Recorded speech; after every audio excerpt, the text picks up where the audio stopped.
वाल्मीकि रामायण बलाकंदा। सुबह का पहला उजाला वन आश्रम पर बिखरता है। तमासा नदी का पनिकंज सन्निर्मल चमक रहा है।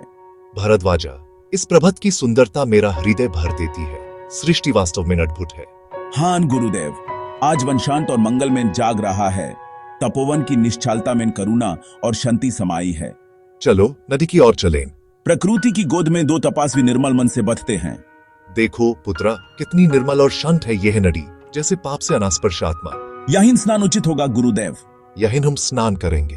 तभी पंखों की हल्के शब्दों के साथ कुछ पक्षी उड़ाते दिखते हैं। देखो द क्रौचाओं का युग्म, प्रेम में एकत्रित, कितना कोमल दृश्य है। वास्तव में हृदय को छू लेने वाला दृश्य। शांति के इस पल में कहानी अपना मोड़ लेने को है। संभाल कर। वृक्षों के बीच एक अनजाना परचिन, और फिर निश्वास रुकते हैं। एक पल और सब कुछ बदल जाता है। तीर हवा को चीर कर निकालता है। निर्दोष जीव पर आघात सथी शोक में बिलाकती है। रुको, हाय रे, यह कैसी क्रूरता। वना का शिकारी निर्दय भाव से उभर आता है। दया का सागर उभाल पड़ता है। जीवन का एक सूक्ष्म डीप बुझ सजाता है। मनीषद प्रतिष्ठम त्वम अगम शश्वती सम यत् क्रौंच मिथुनद एकम अवधिकम मोहितम। शब्द जैसे धर्म का वज्रा बनकर गिरते हैं। गुरुदेव, ये वचन कविया जैसे लगे। यह केवल स्वप्न था। हृदय का दुख छंद और तल में स्वयं ढल गया।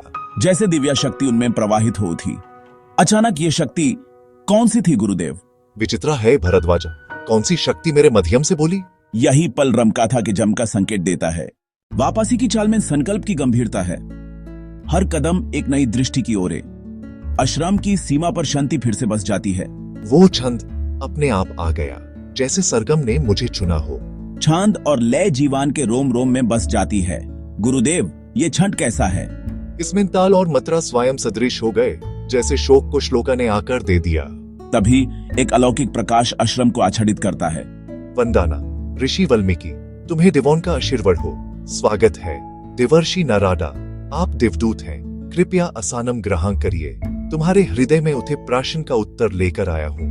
मुझे बताइए, क्या इस पृथ्वी पर कोई एक ऐसा पुरुष है जो सर्वागुण संपन्न हो, सत्यानिष्ठ, बलवान, दयालु और न्यायप्रिय?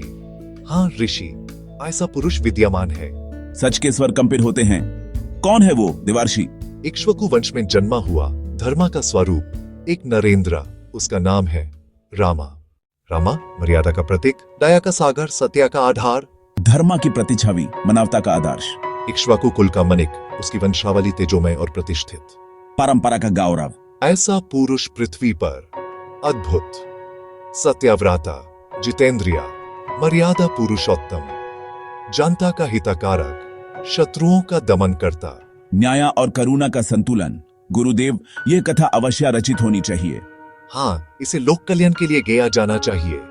तुम ही इस दिव्या चरित का वाहक बनोगे। वचन से पूर्व संकल्प। रमा कथा मेरे हृदय से निर्गमित होगी, सत्या, करुणा और मर्यादा के स्वर में। देववाणी का आशीर्वाद स्मरण रहे, काव्यालोक हिताय, न केवल मनोरंजन के लिए। आदेश दीजिए गुरुदेव। शुरू करते हैं। यहीं से प्रस्थान होता है रामायण का। बालाकंदा के प्रथम अध्याय का यह उपक्रमा मानवता को दर्शान देता है।